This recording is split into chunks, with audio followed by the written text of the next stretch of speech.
Father, 2 ദിവസമായി വിചാരിക്കുന്നു ഇങ്ങോട്ടൊന്ന് വരണമെന്ന്. സമയം കിട്ടണ്ടേ?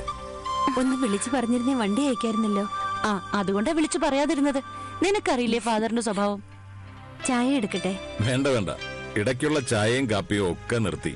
രാവിലെയും വൈകുന്നേരം ഓരോ ലെമൺ ടീ, അത്രേ ഉള്ളൂ ഇപ്പോ. ആ, മോളില്ലേ?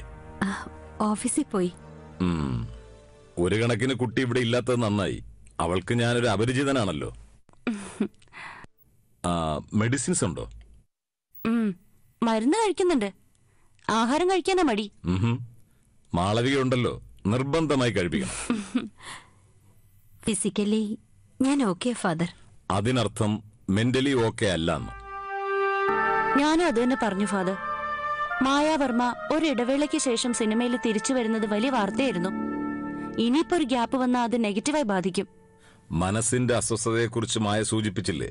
എല്ലാം മറക്കാൻ കഴിയുന്നൊരു ഫീൽഡാണ് കലാരംഗം. കുട്ടികളോടൊപ്പം കോറിപ്പാടുമ്പോ ഞാൻ പോലും ഒരു ആത്മസുഖം അനുഭവിക്കുന്നുണ്ട്. അതിന് എന്ത് പ്രശ്ന ഫാദറിനെ അലട്ടുന്നത്? ഇതുപോലുള്ള ആളുകളല്ലേ എന്റെ ബന്ധുക്കൾ. സ്വസ്ഥത തരുന്ന പ്രവൃത്തിയാണോ മായ ചെയ്തത്?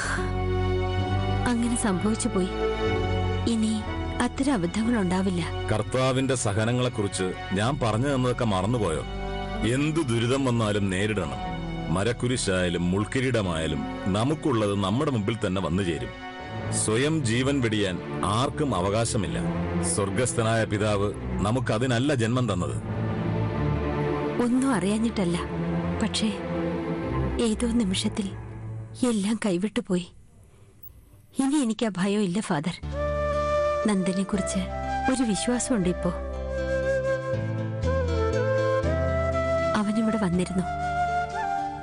ഇനി ഒരിക്കലും ആമയുടെ ഒരു സഹപ്രവർത്തകന്റെയോ സുഹൃത്തിന്റെ നിലയ്ക്കല്ലാതെ പെരുമാറില്ലെന്ന് സത്യം ചെയ്ത് പറഞ്ഞു. അങ്ങനെ ഒടുവിൽ മകനെ അമ്മയുടെ മുമ്പിൽ കൊണ്ട് നിർത്തി തമ്പുരാൻ.